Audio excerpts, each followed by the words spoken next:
I'm quitting my job. You'll support us while I figure things out, my sister texted.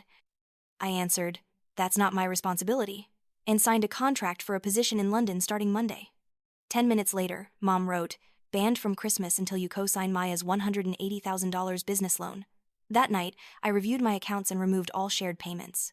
47 missed calls. My name is Amelia Johnson, 28 years old, the responsible one. First to graduate college, first to get a stable career. If you asked my family, they'd say I'm practical and dependable. If you ask me, I'd say I'm the person holding the ladder while everyone else climbs toward their dreams.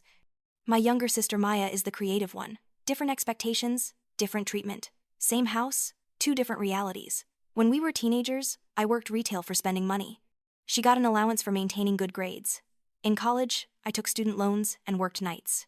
She got tuition paid because art school is expensive and she has talent. The pattern never changed. It just learned bigger numbers and better justifications. I work in financial planning for a mid-sized investment firm. It's steady work that pays well. I analyze portfolios, manage client relationships, ensure retirement plans stay on track.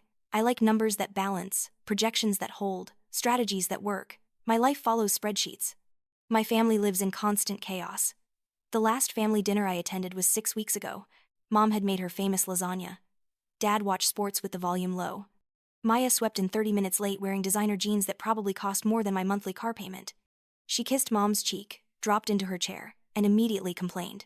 Do we have sparkling water or just tap? I'm parched. Faucet works fine, I said while cutting garlic bread. She wrinkled her nose like I'd suggested drinking from a puddle. Aunt Linda leaned forward. Sarah, you're still throwing money away on rent, aren't you? That's just burning cash. Working on buying something, I replied. Mom didn't look up from serving. She likes to be cautious. She's our planner. Then she touched Maya's shoulder gently. Besides, Sarah's comfortable with simple things. She's not like Maya. Maya's an artist. She's meant for bigger things. Maya tucked her hair behind her ear and smiled that practiced smile. I'm still exploring my vision. It's a process. I kept cutting bread. Dad turned up the volume for a replay and said, Sarah, grab the check when dinner's done. Left my wallet in the car? I lied. Everyone chuckled because it was an easy assumption. Of course I'd pay. I always paid. Later, in the kitchen loading dishes, I mentioned the London opportunity to Mom. It's a great promotion. 18 months, maybe 2 years. She waved dismissively with her wineglass hand. Honey, that's not realistic. Maya needs stability right now. What does that mean? I asked. Don't be difficult, she said. You know how Maya Island, she just needs some runway to get established. Maya wandered in, checked her reflection in the microwave door, and said, You'll understand when you stop being so rigid about everything. Something small and familiar twisted in my chest. Not anger exactly, but that heavy feeling from childhood when teachers assigned group projects and everyone looked at me because they wanted good grades without effort. I set down the dish towel. Dessert's in the fridge, I said. Aunt Linda called from the dining room. You're lucky to have her. Mom replied without lowering her voice. Of course we are. That's what family means. There was that pause where you're supposed to nod and be grateful for being needed. I nodded anyway. That tiny moment, no drama, just a gentle reminder of the rules. Maya dreams, I handle logistics. Maya explores herself, I find my wallet. That night I lay awake, staring at my ceiling and felt the old weight settling in. The one you mistake for love because it started in the same house. I slept poorly, Mom's words echoing. Maya needs stability right now. Right now was about to become expensive. I could sense it coming. The money requests didn't start huge. They started with, put it on your card, we'll settle up. First was the family phone plan, just temporarily. Mom said 1 year. 1 year became 58 months at $230 monthly. Then streaming services, $96. Then add Maya to your car insurance for now. An extra $120 monthly. I told myself it was manageable. I could afford it. It kept peace. After college, I stayed home 2 years to help when Dad's hours got reduced. I paid half the mortgage temporarily. Temporary became, don't rock the boat. When I finally moved out, I left my name on utilities because autopay was already configured. We'll transfer it next month, Mom said. Next month got postponed by holidays, by Maya's art show, by everyone being too busy. I kept a list on my phone with dates, amounts, confirmation numbers. It looked like normal notes but documented a small financial hemorrhage. Meanwhile, Maya tried ventures. A photography business, a jewelry line, a social media consulting course she never finished. I loaned her $600 for equipment, then $1,200 for studio deposit, then $1,800 when her car needed repairs that somehow became my responsibility because I'd borrowed it once. She calls money energy flow. I call it rent money. Why didn't I push back? Mom said they were small favors. When I sent Venmo requests to Maya with friendly messages like, "Hey, can we settle this week?" she'd respond with heart emojis but no payment. "Don't make everything transactional," she'd say in person. "It's gross." Dad's line was always, "Family takes care of family. It balances out." It didn't balance, it just got more organized. The requests came packaged better. We thought it would be simpler if one person handled the bills.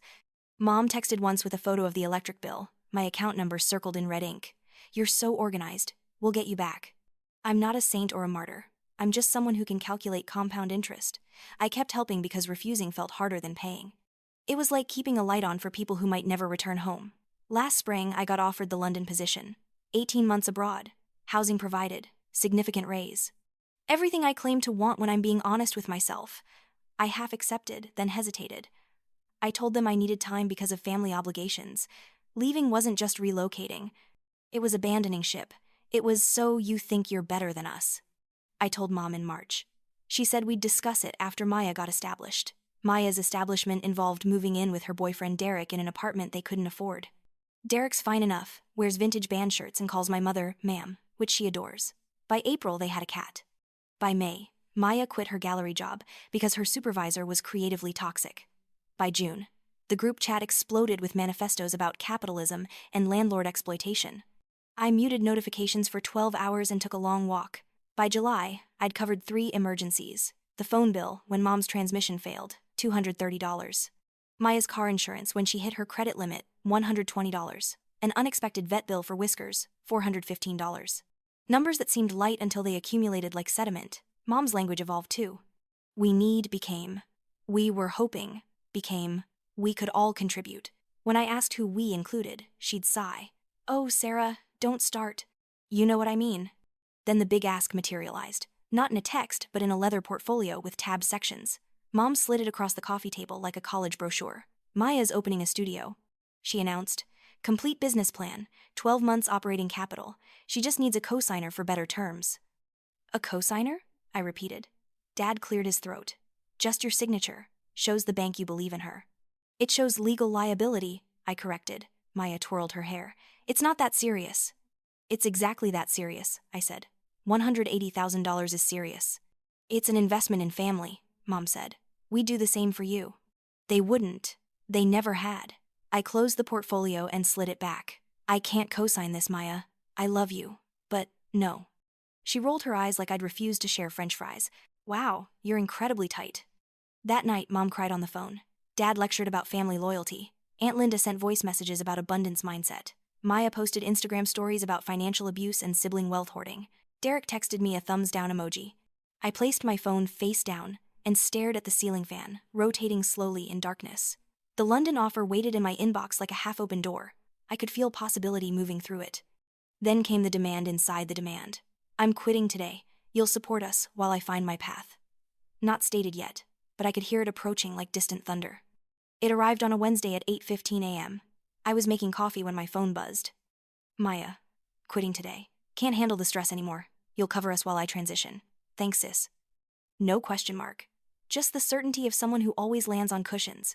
I rinsed my cup, looked at my reflection in the kitchen window, ordinary but determined, and typed with steady fingers. Me? Not my problem. I hit send. My hands were completely steady. I wasn't cruel. I was clear.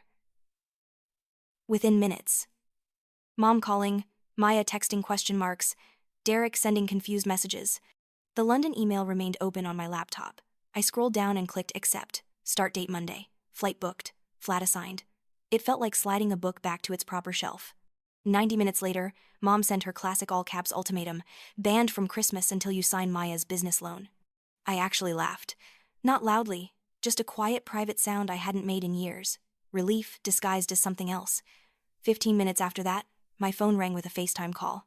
I answered. They were all there, kitchen background familiar, calendar showing everyone's schedule except mine. Mom wasted no time.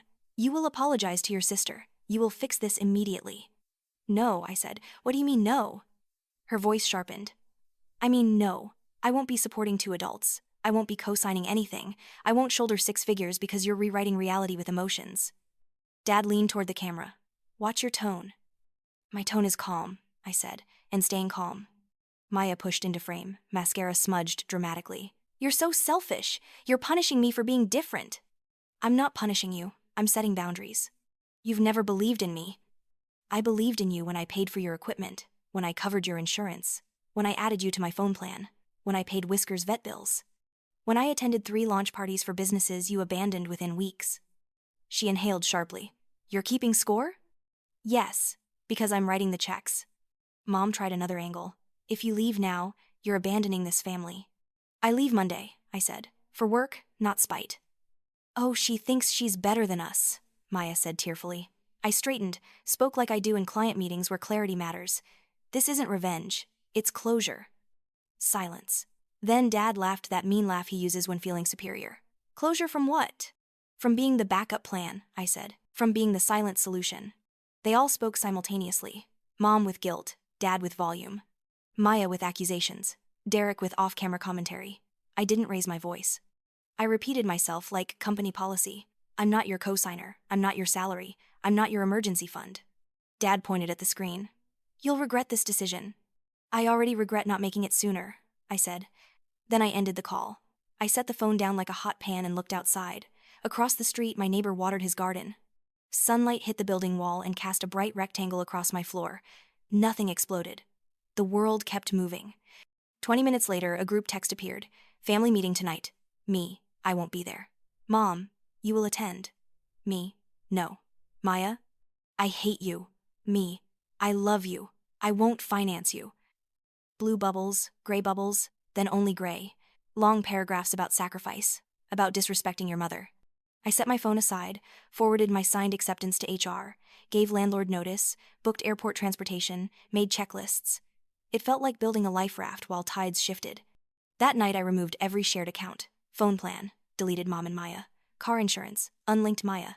Streaming services, changed passwords. Utilities at parents' house, canceled autopay, removed my card. Emergency fund, transferred to new bank. Credit frozen, spreadsheet completed. Exit strategy executed. Each row was a rope I untied.